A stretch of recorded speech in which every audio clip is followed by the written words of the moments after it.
Welcome to another edition of Expanding Mind. I'm your host, Erik Davis, and today more explorations of the cultures of consciousness.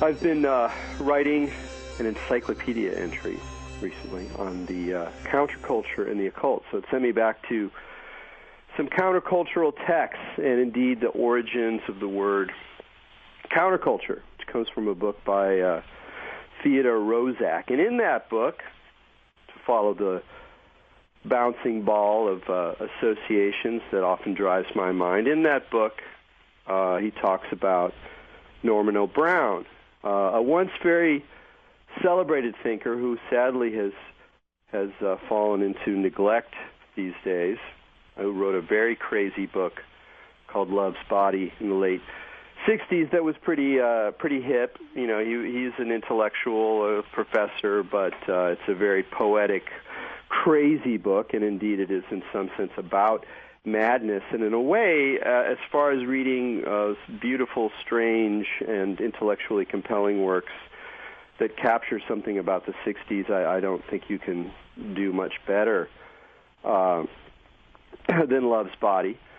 And just to follow the bouncing ball a little bit farther, Norman Brown, and what Brown was doing was trying to think about Freud in a new way, try to think about the psychological, psychoanalytic aspects of ourselves, about the shadow, about the death drive, about eros, in a new way that would help explain and break through to a different kind of society or a different kind of being, one that in some ways you could see that was being stirred up in the counterculture, who in this attempt to birth a new, more alive, more poetic, more crazy kind of way of being with all the difficulties that entails. And late in his career, Brown wrote a wonderful essay, which, among other things, is what I think is the best essay about Burning Man, although it's not about Burning Man, but it illuminates Burning Man in a way better than anything, called Dionysus in 1990. And he's wrestling with this problem, again, of like how you try to understand society once you really take on that Dionysian emphasis on dream, on embracing the darkness, on dismemberment, the kind of crazy stuff, the craziness we have as individuals, the craziness that is clearly in society, and not thinking that you can get away with it, get away from it, but also think coherently about it and see what it means and follow how it could lead to at least a more engaged and lively society. And in that text, he talks a lot about one of my favorite 20th century thinkers that everybody should wrestle with, George Bataille, a very peculiar man, a medievalist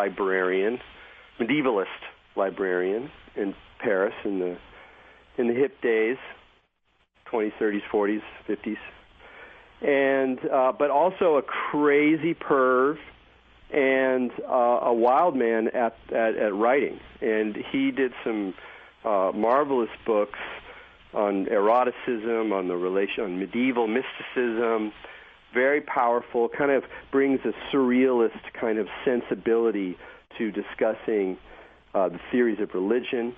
And one of his key ideas, which I think is one of those ideas that if you wrestle with and you start to take on, it really changes the way you see the world and yourself, was this idea of excess.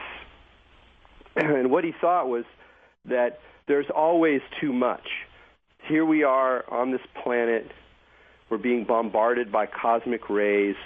Biology is like thrusting itself through our bodies, through our labors. And then we have this crazy human society where there's always this sense of too much. And he didn't think that just had to do with capitalism and modernity, creating too many technologies and sort of the overproduction that seems to characterize the last couple centuries. He thought that was endemic to life, and that the idea of perfect balance or harmony with nature was an illusion, because neither nature nor us is ever harmonious except for moments. And instead, what we have is a problem of what do we do with too much?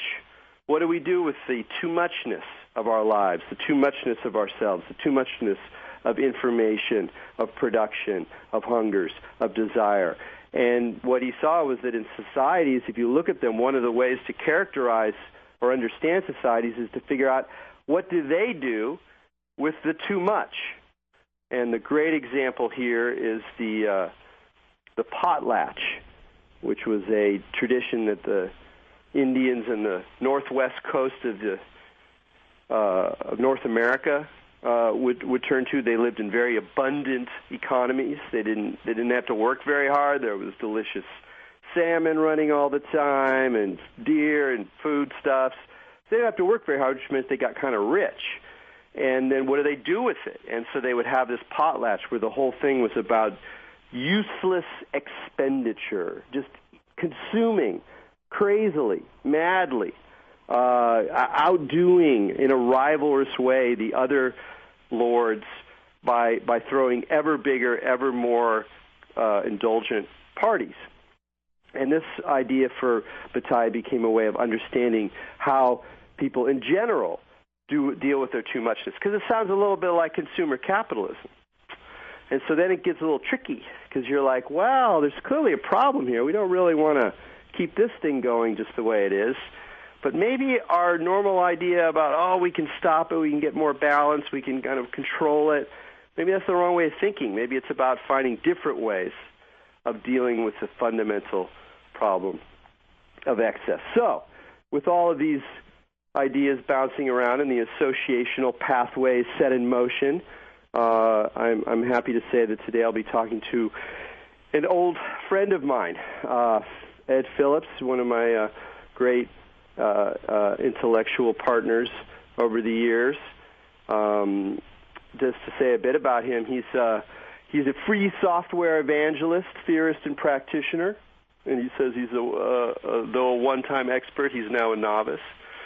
And he tweets at Faustrol, F-A-U-S-T-R-O-L-L. But he's one of these people, there's thousands, tens of thousands, millions of them, who think amazingly and do great stuff outside the limelight. So I'm really happy he's going to join me today to deal with some of these issues. But first we'll bring on our co-host here in Expanding Mind, Maja Daou. How you doing, Maja? I'm doing good, Eric. How are you? Pretty good. Hey, I have a little bit of a cold. Do I sound different today? You sound a little fuzzy, but not too bad. You sound good. Pretty, I don't want to have that. Sometimes people sound sick, and you're like, oh God, I don't want to. Well, so sure. I was just thinking. I mean, since you're sitting on the lore, you're the sort of lore source for us here sometimes. Talking about Dionysus, can you give us give us some tidbits? What's some stuff about the lore and practice of this great God that have stayed with you or have been points for your own reflection on life? I will, and actually I can think of a really good George Bataille quote, because I love George Bataille, and one of my favorite things of his, I think, sums up the idea of Dionysian, Bacchian things. George Bataille said he loved the fact that people greet each other with a smile. And he said only in human beings could the greeting of a smile be so friendly and yet such a clear threat as a result of flashing our teeth, which are used for consumption once we see each other. No, that's wonderful. It's funny. I think we talked about this when Mark Derry was on the show. We talked about teeth a little bit. Because he had that whole chapter in there. Yeah, because the thing with Dionysus, he gets himself consumed and eaten alive. He's torn limb from limb by these women that just rip his body apart, in the same vein that all of the dying gods, the resurrecting gods, any of the food gods, right? You got any of the gods that are grain gods, or Dionysus is the grapes, the wine, the kind of alcohol guy. So any of those guys, they get torn apart and they get eaten. So the symbolism that they stand for when they get that idea of consumption, and like you said, the potlatch, that's really the same esoteric principle as communion. So, like, it's the same thing, the potlatch that the Native Americans do to share in the blood and bodies of these gods is the same idea when we all get together to go to church on Sunday to have the communion, the Eucharist. That's what you're doing when you're having these communal, like, over-the-top eating parties. You're imbibing yourself with the spirit of the thing that you're eating. Yeah, that's great, because that's also a thing about Bataille, where in some ways he's rethinking in the most perverse and pagan way some fundamental ideas in Christianity. But even in the secular world, we experience that. I think we all sense that, like at a feast, when we have a party, but where there's food and everybody brings food and people are drinking too much and you're eating, and there's just, like a crazy holiday feast without the oppressive neurotics of parents around, which is my favorite kind of holiday. And we taste that even in our secular lives. But with all this, is great. Let's bring Ed on the show. Ed, thanks for joining us here on Expanding Mind. Hi, Eric. How are you? I'm good, man. I'm good. Good. So yeah, let's stay on this idea of excess a little bit. I mean, it's like how do we experience that? Where do you see that operating in your life in the world?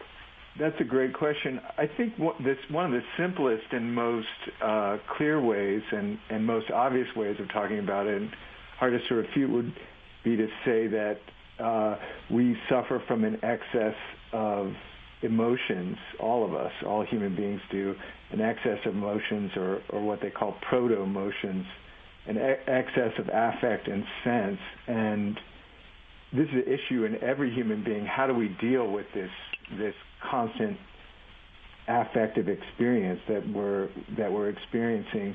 And there seem to be two major trends in pretty much all people. One is avoidance, and the other is the attempt to reconnect to the emotional life.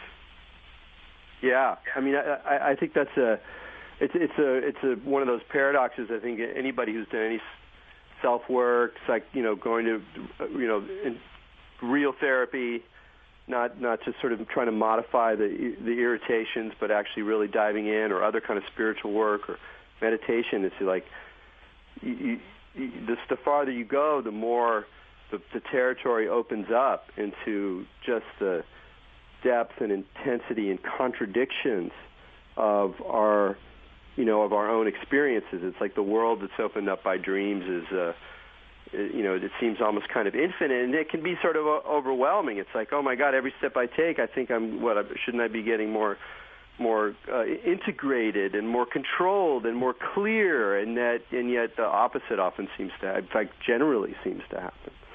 Right. So how do we develop one way I'm asking myself this question is, how do I develop a robust capacity to be confused, to be overwhelmed, to actually allow myself to experience the excess as an excess, without always avoiding that fact. So appreciating the fact that I do have many strategies of avoidance. I also have tried to cultivate and develop a capacity to repropose or reconnect to direct experience and direct emotional experience. What's the connection between that? I mean, that seems like a good point. Is that first you say, on the one hand, to really start to be okay with this primary sense of confusion or these waves of affect that seem to come out of nowhere, and to go into that, and you're like, well, how do you do that? And then there's this idea of really being more directly with the emotions that you're having, even if they're rage or fear or dread or feeling like you're an idiot, or all these things that are kind of woven into our days often. There seems to be a connection there. What is it that you gain by being more intimate with the emotion? Well, for one thing, you gain a vividness of experience and a sense of actually being alive, and that's actually quite difficult sometimes, and our defenses can be too robust. We can be on the side of boredom And then we'll have to reckon with that and be honest with ourselves about that as well. So there's a concern for truth and for life in our own individual lives that kind of guides us. And then I would say this. I would use this simple term from Keats called negative capability to talk about developing a capacity to be in confusion and in the space of not knowing robustly enough so that we can grow and learn. Because if we're stuck, that's why I say that I can't afford to be an expert anymore, because I need to learn. And every time I'm stuck in the place of being an expert, I can't learn. So let's stay on this idea of, like, even in your own work. I mean, one of the things that, we were talking before, I was saying, well, what have you been doing lately? You do a lot of software development, and you're in the situation that's constantly changing. Like a lot of people, we work in knowledge environments where the environment is always changing, or your business is in many ways the same way. And there's this constant not knowing, this constant change. And it's difficult, particularly I think I find as I get older too, is that I'm like sometimes less willing to throw myself back into, beginner's mind is innocent and sweet, but beginner's mind is also confused and crazy. And I'm curious, like, how have you, like, in your own work life even started to open up to that as a way of understanding what you do? That's a great question. One of the things that I say, and this is it might sound kind of strange, but this is where I live, is that I spend a lot of my day in the pain of ignorance, and it's painful and it's hard. But for me, it's absolutely necessary to do what I do. I can't do it well or in a well enough fashion if I don't develop a robust capacity for feeling the pain of ignorance and experiencing it, and that is passion, and that's about the one thing that I'm still passionate about is actually learning and growing.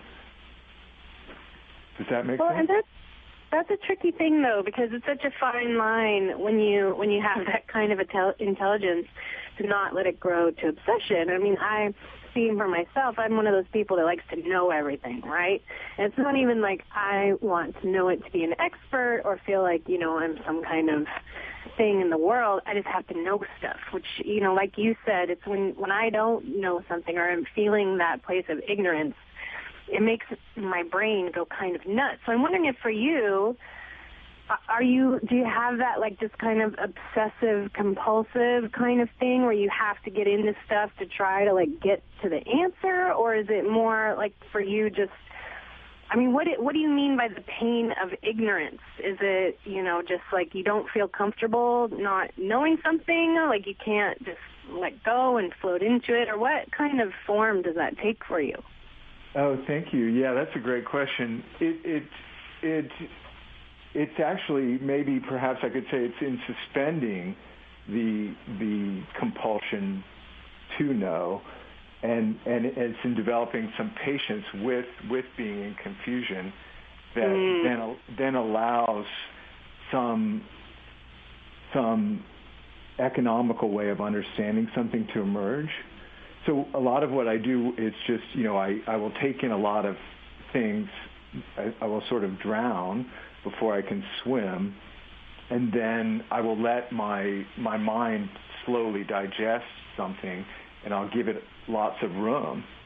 So I'll spend a lot of time in these domains that I'm not necessarily knowledgeable in, and I will develop enough competence to actually get something done in that space, but I will suspend the sense that I actually really know what I'm doing per se, because I have to actually get something done in a certain domain.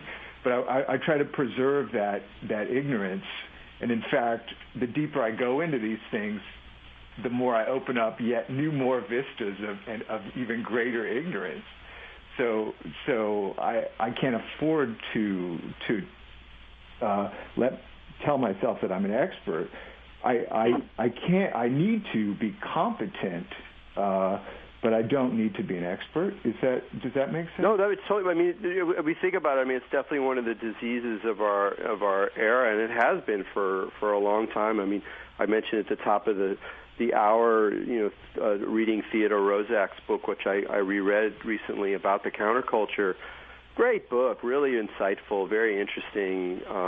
Not always, I don't agree with some of it, but it's a very insightful thing. And he already at that point in the 60s is bemoaning this kind of culture of expertise. And there's all sorts of political effects that has, and cultural effects. And we sit here and we watch these guys go back and forth, but we don't often acknowledge how much that undermines our own capacity, the capacity of our own intuitions or our own intelligence to kind of come up with good enough answers, or maybe even great answers that are unpredictable, by, in some sense, being willing to not be an expert, even while you still have to get stuff done, which is, of course, most of our lives anyway. And I know sometimes I get incredibly oppressed with the sense that I have to deal with something, like make some kind of financial decision or a medical decision that's totally along these lines, and you're like, I'm not an expert. I don't know anything. Oh, my God. And then there's this world of experts out there. And whether or not it's a good idea to go talk to somebody or talk to someone who's been studying this their whole life, that's not the question.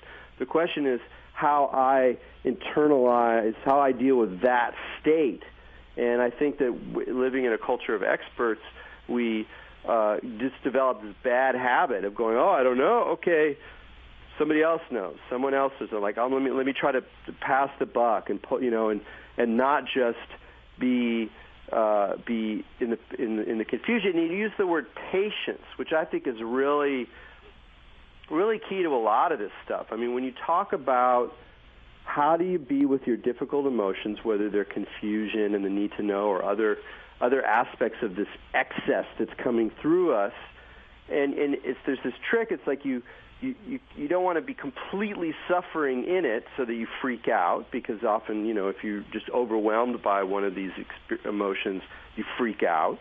And yet you don't want to just have some control mechanism you use to deploy it. And that's a lot of what our society also does. Oh, you feel this way? Well, use this cognitive behavioral trick, or use this drug, or use this thing to control it. And you're like, control, that's not, it's kind of avoiding the issue. But patience, and even that sort of idea of like almost like a patient, like you're holding, so you're taking care of something. You're intimate with the thing that's happening, but in some ways you're resting with it rather than being diving totally into that. What do you think? How does one learn that capacity? How in your lives, either of you, have you learned that capacity to be patient with the difficult stuff, not running away, but also not quite submitting to it entirely?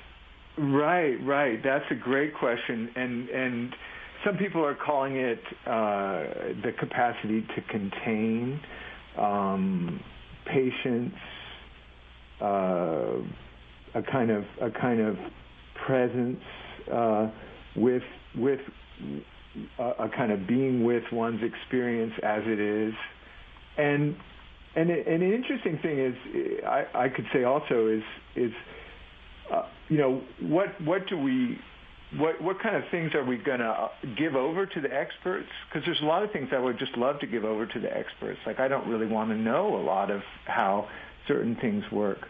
But then when that thing is intimately concerned with my actual life, I can't afford to give it over to the experts. So issues like religion, issues like money, and my connection to life, I can't afford to give those over to the experts. And so I struggle to understand these things in terms of my own psyche and in terms of my relations with others. And one of the things I've discovered is that, and I'm not the only one, many people have, is this idea that the psyche is a place of tensions and a place of conversation both, and it's a conversation with different parts of the psyche and with other people. So it's almost like I'm trying to develop an ability to converse with myself and converse with my problems in a way that I can both be aware of the conflict and of possible ways that I can enter into conversation with what's actually happening in real time in my life. So I can listen, and I can also articulate with some competence in some domain that I've spent time trying to understand, or with another person that I'm trying to have a conversation with, or other aspects of my own psyche that I'm trying to listen to and enter into conversation with. I just wanted to read. I just pulled up the famous Keats line where he's writing a letter, and he talks about he's talking about Shakespeare in particular, but just generally artists. And obviously it applies to broader people as well. And he describes this capacity of negative capability. Quote, "That is when man is capable of being in uncertainties, mysteries, doubts, without any irritable reaching after fact and reason."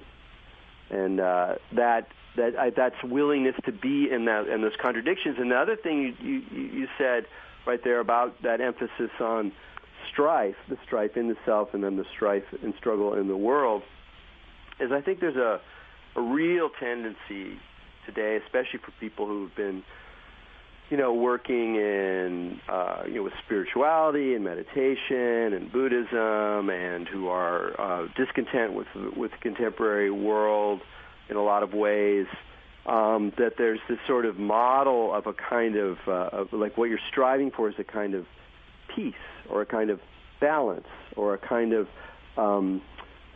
sort of harmony with things. And there's this strong drive, this idealistic drive towards that kind of world, that kind of experience. I think that's obviously very helpful and very much part of the picture, but there's been, I think, a real damage done by an overemphasis on those idealistic models, because they prevent us from kind of demonizing the conflicts that not only we're in, but the conflicts that we are, the tensions, the uncertainties.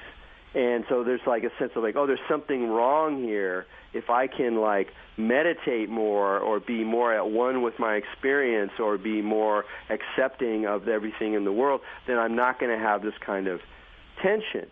And that doesn't mean you don't change the tension or become more integrated person or become a more peaceful person. But what it's done, I think, is hamstrung us in our ability to really embrace that condition as an opportunity, as an invitation to more intimacy and more depth, rather than as a problem to be solved. Yeah, I like that. We could also think of it as a kind of counterpoint between an ability to feel tension and being overwhelmed, and so that would be the negative capability part of it. And then once we've gone into that space and felt the confusion, then we do get these harmonizations, these relaxations, these moments of peace and grace that come out of that.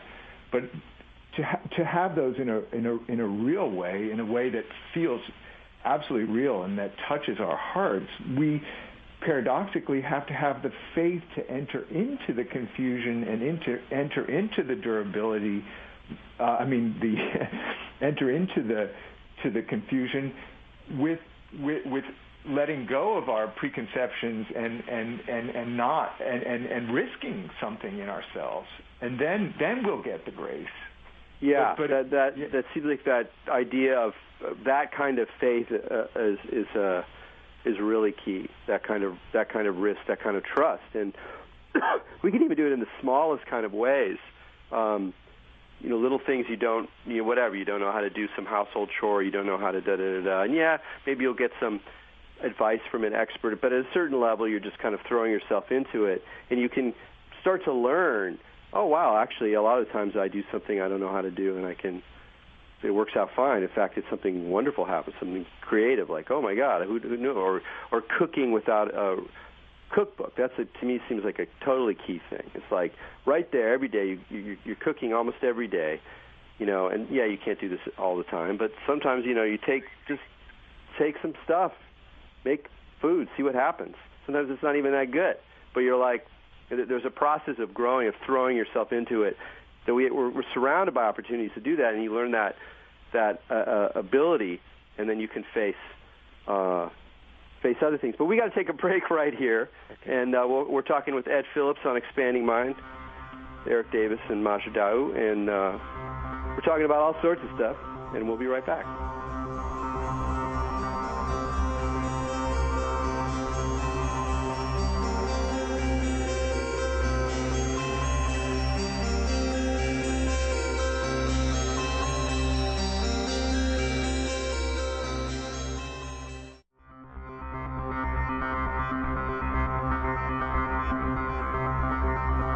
Welcome back to Expanding Mind on the Progressive Radio Network.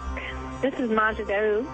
We're here with Erik Davis, speaking with Ed Phillips about making sure that you have enough stuff and how much stuff you need to make sure you feel all right. And I feel, Erik, before the break, you were talking about that a little bit, and a lot of this stuff, like, feeling competent and being able to go into confusing situations. I mean, to me, a lot of it is just about, like, and it's interesting to think about with the Dionysus stuff, too, like, how much stuff do we need in order to not be afraid? Like, there's that whole thing, like, with the unknown, and then you're afraid. You don't know what's going to happen. Anything can happen. Oh, my God, everything's confusing and weird, and I'm not really sure what's going on. But then you can, like, get these little tidbits of information, and then you're totally cool. So you can have some situation that could otherwise, escalate in your mind into some kind of terrible thing. But if you just know that little tidbit of knowledge, you just have that little thing, then it's like, okay, now I'm totally cool.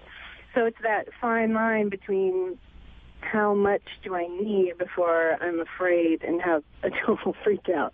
And it's interesting, Ed, and I was wondering, like, how much do you think that is just purely psychological and comes from people's subconscious of that, kind of tendency in order to go into confusing situations or places they don't know? Do you feel like people that are better at that, is it really like because they just have more information, or is it more like a kind of subconscious drive that some people are just better able to control that part of them or dialogue with that part of them or talk to that subconscious part that just wants to, like, kind of have the freak out? I mean, where do you think that originates from? That's a great question. I think I'm looking at these in terms of capacities, and so actually I think we can develop capacity, and so what some people call this capacity for reverie or the capacity for containment, or even the dreaming function, is something that we can develop, and that we all have it more or less, but these are things that actually are capacities that can be developed. And one of the interesting things about human beings is that we are not fully developed. Our minds are feeble, and our capacities are very limited. And so when we recognize that, we can start to actually develop more capacity in those ares. Well, let me ask you a question just to get to the dream stuff in a different way. Like, I can imagine somebody, listening to our conversation and going, great, yes, we're not fully developed, we can develop new capacities. Why wouldn't I be looking for capacities of, like, analytic insight, self-control, discipline, diligence, all these other kind of things? Why would I want to develop this capacity for dreaming, for reverie, for the imagination? Like, I can understand why that might be fun, But in terms of like living a richer or more productive or more engaged life, it's not really clear to me exactly what does developing that side of reverie and dream, developing that capacity, how does that play into the things we've already been talking about in terms of dealing with these conflicts and moving forward into the conundrum of life? Right. Well, one of the ways that some people are talking about it is in terms of emotional digestion, that in order to actually understand our emotional experience, we need to develop a capacity to free associate and to dream and reflect on our emotional experience. So one way of looking at reverie would be as a kind of way to develop a capacity in the waking state to interact with other levels of consciousness that are always present, but that might be drowned out by more active states and more stimulated states of mind. So that capacity to digest is probably emotionally is probably one of the most important things that we can have for our personal health. I don't know how adaptive that is in terms of external society. In fact, it might be not adaptive, but certainly I think it's pretty solid to say that it's vitally important to our emotional and even physical health, probably. Well, what are some concrete practices that have worked for you in terms of bringing those worlds together? Because it sounds like one of the things you're talking about is how to make that realm of reverie or dream not just be off in another world where, like, at nighttime I have dreams and then maybe I write them down, or now is when I take a walk I think about I imagine things, but you're trying to like weave that sort of into the fabric of the ordinary and the everyday. So what are some things that you've done that have developed your own capacity to be in touch with that world? Yeah. I think it's vitally important for me in my everyday life because I use it as a way to actually develop software, come up with things I'm going to do. A lot of what I do is actually done in reverie, and then I will lie down and think about something or sit back and meditate on something for quite a long time before I actually sit down and type on the keyboard. So it's absolutely important to me in what I do. I'm not sure how to actually communicate that to you in this conversation. That's part of the how do I talk about something that's so personal and yet so vital? It seems to me. And it might be assumed, like just to have the capacity to read poetry and have an imaginative response to a work of imagination by another person requires an imaginative capacity and further develops it.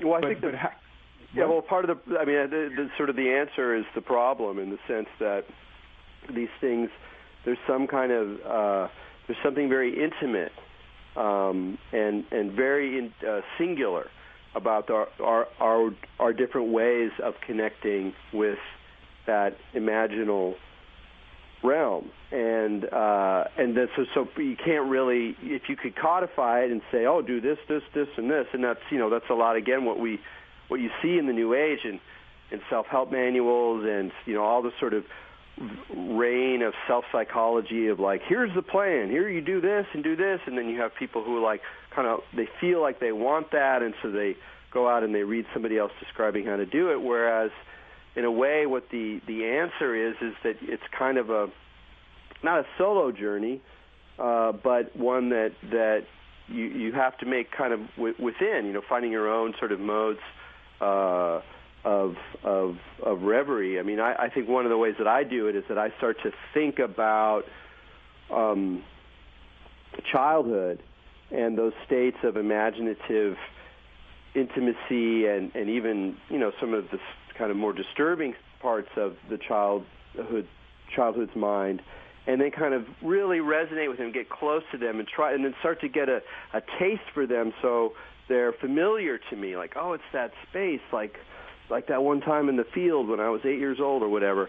And then notice, like, when it is during my day that I have a moment like that where I'm just walking down the street and I see a dog, or I go into the park and there's a certain moment, or there's some weird guy in the restaurant, and it's just something kind of disturbing about it. And it's like, oh, wait, there's something there. There's some kind of, intimacy with a really different way of being and thinking that's also not like extraordinary. It's just another part of the ordinary that kind of hides in the cracks, so to speak. But even just saying what I just said, that's kind of, it's a very individual, personal thing. It's not like a recipe. Right. How about you, Masha? How do you cultivate this kind of sense of ordinary magic or reverie in your life and work? Yeah, it's practice, to open a space to allow it to be there. I really agree with a lot of what Ed said, and it's very difficult to translate. It's like, how do you tell someone that if you open up a spot for something to be in your mind, it can be there a lot easier than if you don't open it, But it's true, and it is something that has to be cultivated. And one of the things I was thinking about a lot when you were talking, Ed, was like how martial artists train.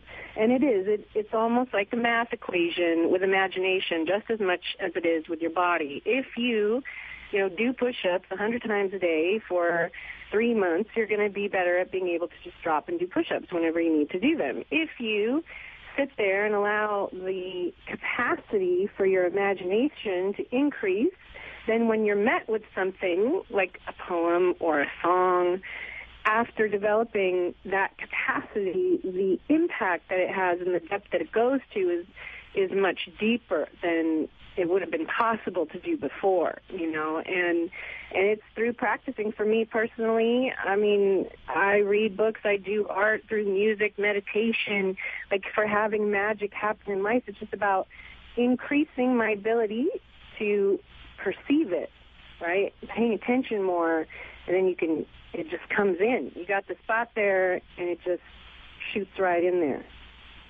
That's a great way of talking about it. I really like that. I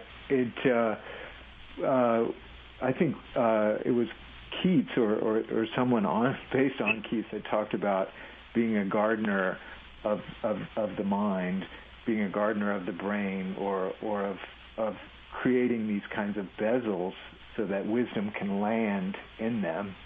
Yeah. And staying open. So always creating things that are open to modification or open to further understanding, and watching out for those places where what we know is actually become an impediment to having us discover something else. Yeah, in meditation, sometimes there's the image that I've come across people talking about it, which I like because it's also very human, and you can see it developing with just the evolution of human beings. Is you're basically like sitting in a clearing, and you're on the edge of a clearing, and there's the clearing, and you're like, who's going to show up? Is an animal going to come by? Is there something going to happen? Something going to shift?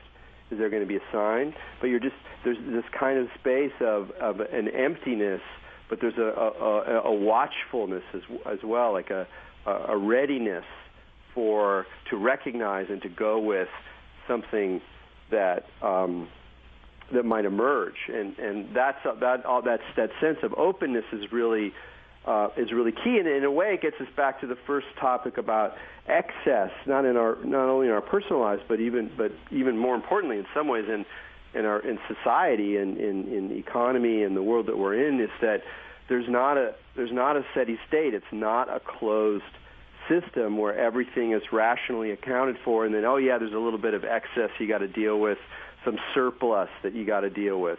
It's like, no, the situation is fundamentally open. That was Bataille's vision. Is it like, again, solar ray, we're getting like the sun is moving through the planet and all these planetary processes, and it's just making too much.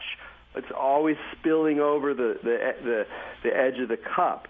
And that openness is also the openness that allows real novelty to come up in our personal lives, in our imaginations, and not having the ego who wants to control and like make things happen all the time, and learning how to do that. But I do want to do a little shift here. We got about 10 more minutes or so to talk a little bit about economy, because you think a lot about, and you tweet a lot about economics or whatever. And I know it's a big subject, but just in terms of the things that we've been talking about today, about excess, about negative capability, about being in conflict, is it how has that shifted the way you think of yourself or the way you understand this totally crazy economic situation that's going in, that we experience on a personal level and global level, and so it's in some ways, how has that shifted your understanding of that domain? That's a great question too. I one of the things that in talking about this idea of the psyche as the place of tensions, one of the oldest discussions about that tension actually goes into a discussion of Eros as the child of scarcity and wealth, or excess and scarcity. So, working across that tension, or working with that tension, that's evident also in the ways that we've thought about economics previously, and then the way that Bataille tries to turn it on its head. Most of contemporary economic theory is about an economics of scarcity, and then Bataille's is a economics of excess, and so thinking about those as a tension, how can we see that on the one hand, those of us who are not suffering from radical scarcity, and there are many people on the earth that are suffering from tremendous deprivation and scarcity, how are the rest of us dealing with the just surfeit of excess, of stuff, of ideas, of things, and how are we also suffering from a certain amount of scarcity of capacity, scarcity of time, even emotional scarcity, because you'll see a lot of people in the supposedly developed world suffering from kind of emotional deprivation, even though they're inundated by just ridiculous amounts of stuff and even wealth and all these kinds of things.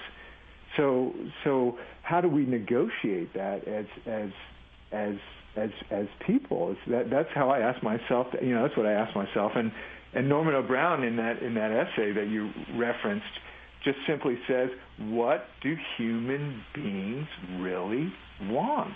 What do people really want? What really matters to us? What the hell are we doing with all this stuff? What's the point of all this?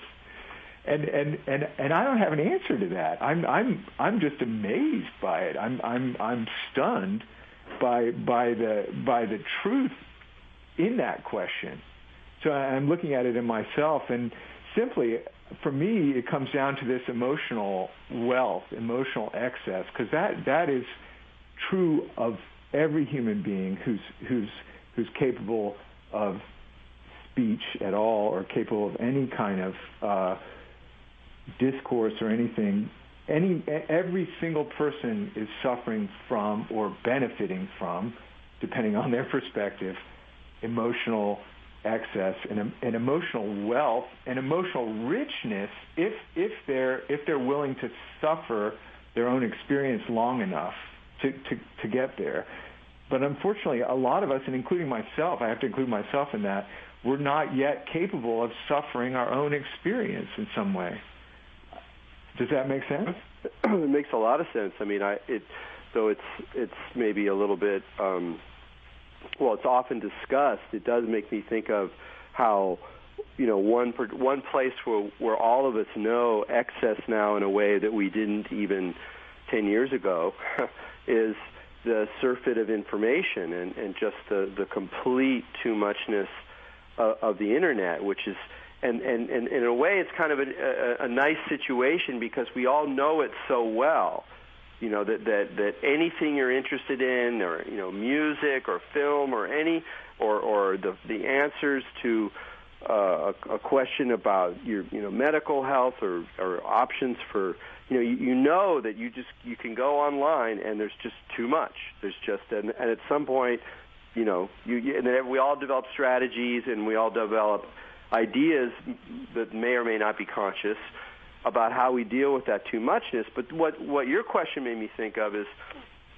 another way of thinking about the sort of distraction factor that people talk about, is that because in a way the internet and our mediascape and communicating with people through Facebook and all that stuff, it so models that too muchness, which in some level we always have to deal with, that it's easy to let that be the place where we think we're going to come to that richness, whereas it can really also impede the ability, the emotional ability to just be with where we are, which might require a kind of solitude or a kind of shutdown on that level so that something else may happen. And I mean, and I don't, sometimes I feel like, well, that's too dystopian or it's too Luddite, but it does feel sometimes like the too muchness of media and communication kind